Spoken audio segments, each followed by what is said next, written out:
Happy Tuesday, everybody. Schuyler Callihan here on Between Ears. And I figured I'd give you the pleasure of just having to listen to me today instead of having to stare at me for, 10 to 15 minutes or whatever the case may be. But we're going audio only today, traditional podcast format.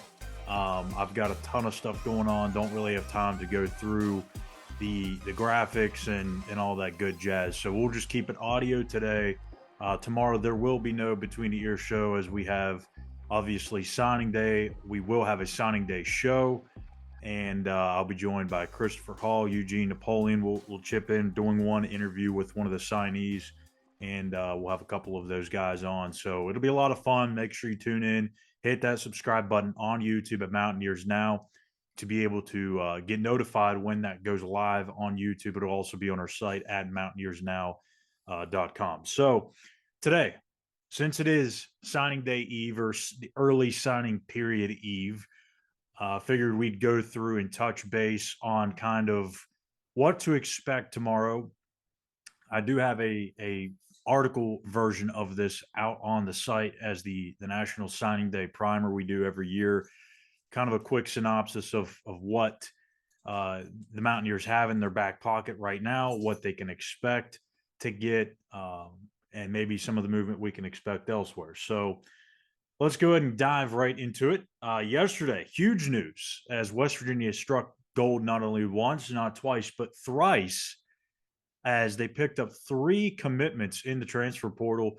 Wide receiver Jaden Bray out of Oklahoma State, TJ Crandall, Colorado State defensive back that'll play some corner.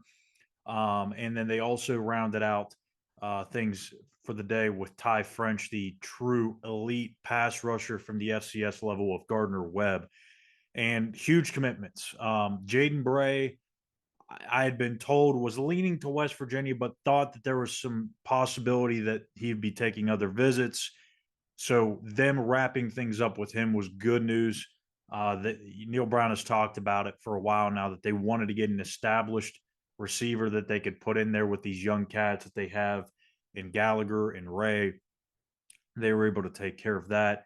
Wouldn't be shocked if they add another receiver at some point this offseason, but more than likely that'll probably do it with the guys that they have coming in from the high school ranks, what they have coming back.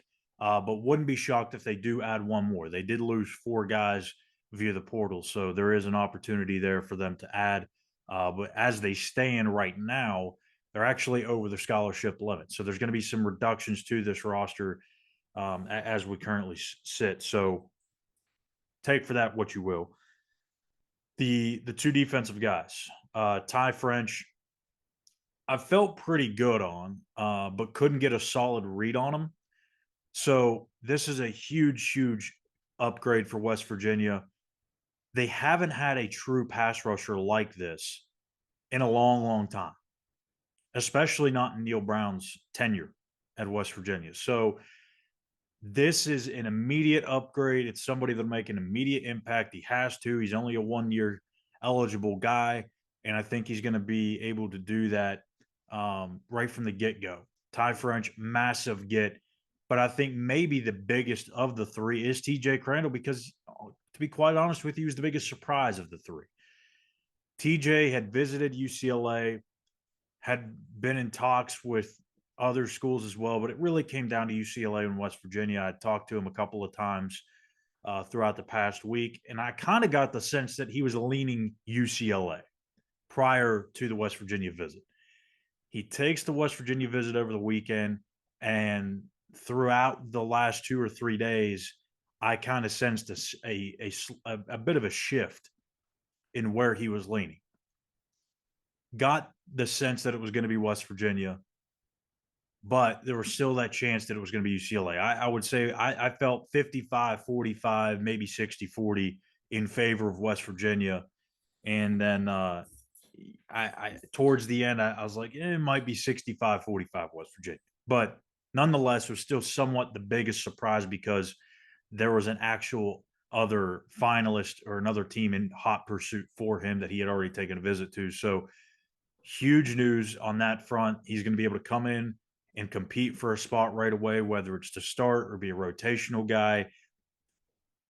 regardless, it's a major, massive win. He's got 3 years of eligibility, had a stellar true freshman season at Colorado State. So those are the three that they picked up yesterday. As you can hear my dog jingling and jangling in the background. But three big pickups yesterday. Some guys to watch. There's three guys in the portal that I think make sense, have visited, and are still kind of in limbo. Ohio State linebacker Reed Carrico, Ohio State cornerback Cameron Martinez, and Villanova cornerback Devin Marshall. Those three I felt better about a week ago, or maybe prior to this weekend, I should say. Carrico, I felt really good about, but I've been told probably within the last 48 hours that the interest may have cooled off a little bit. That's not to say that he still can't commit to West Virginia, but I think there's some things there where, again, it's a numbers game, number one. Number two, he understands he's not going to be coming in and starting. So, with those two things combined, I don't know if I expect Carrico to commit, but if anything happens in the next 24 to 36 hours, it's probably West Virginia. Probably. Losing that term loosely. But as far as Martinez and Marshall go, I don't see them adding another defensive back. I just don't. I think when you get Crandall, that was kind of again the unexpected. Maybe not unexpected, but you really had to fight for it. You really weren't sure about it. So now that you got Crandall in your back pocket, I don't expect them to add Martinez or Marshall. I think they'd like to add Marshall, but it's going to be again tough to add with all the numbers that you have right now and the other spots that you want to add to. There are, however, two high school names that you need to keep an eye on. Running back Trayvon Dunbars from Graniteville, South Carolina. He has had an in-home visit with Chad Scott, Neil Brown. Earlier this month, he took an official visit as well. And the coaching staff had a pretty good idea that one, if not two, guys in that current running back room would be departing for the portal. Justin Johnson has already done so.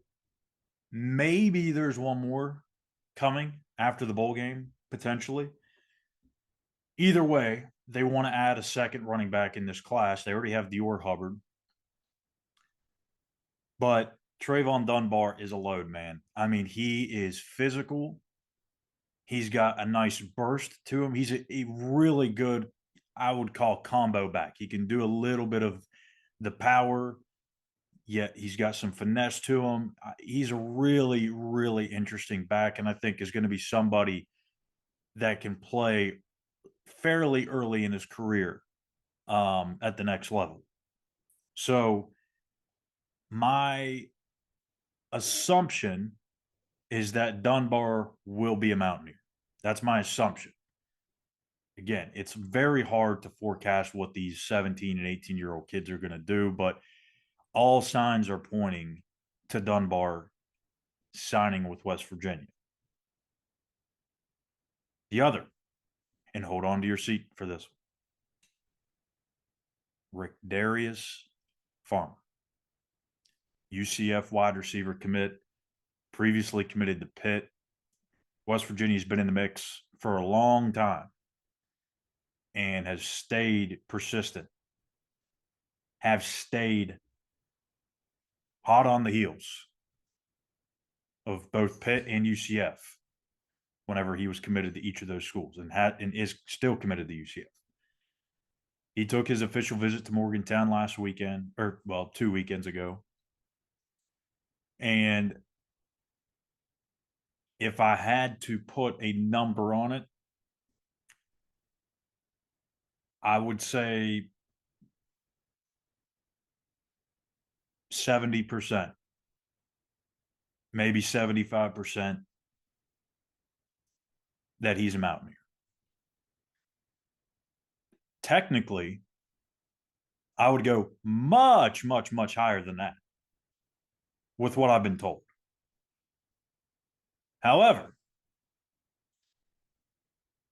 as I just stated a couple of seconds ago, these are high school kids that we're talking about. Things change at the flip of a hat. So, and no pun intended, by the way. But I really feel confident that Farmer will flip to West Virginia. I just don't want to put it any higher than the percentage I gave out because then it's almost a certainty that he comes. And then if he doesn't, then I get dragged through the mud and told that I was wrong. But either way, I guess you could do that. So have at it if it doesn't happen. But I feel really confident Rick Darius Farmer as well. So I think you're going to see 2 adds to the 24 class in Trayvon Dunbar, Rick Darius Farmer. Um, and that'll put together a really strong signing day, early signing period for Neil Brown and company. And as far as the transfers go, again, I don't know that I would expect any transfers to make their commitment to West Virginia in the next 24 hours, unless it's Reed Carrico. Outside of that, I wouldn't expect anything. But we'll see. Again, we'll have the National Signing Day show on Mountaineers Now, the site, and on our YouTube channel. So please be sure to hit that subscribe button. Follow us on X at Mountaineers Now, and we'll get that show out as soon as we can. We're going to try and wait as long as we possibly can to get all those commits and make sure that they've already signed so we can talk extensively about them. We have 2 of them coming on the show, as I said, Kyle Altuner and Obina Onwuka. And we'll also try to make sure we get it up in time before the basketball game tomorrow night against Radford. Also because Chris has to be there. So we'll try to get that all for you. We appreciate you guys for tuning in to another episode of Between the Ears. We'll be back at it tomorrow. So I'm Schuyler Callihan. This has been another episode of Between the Ears. Again, no episode tomorrow, but signing day, here we come.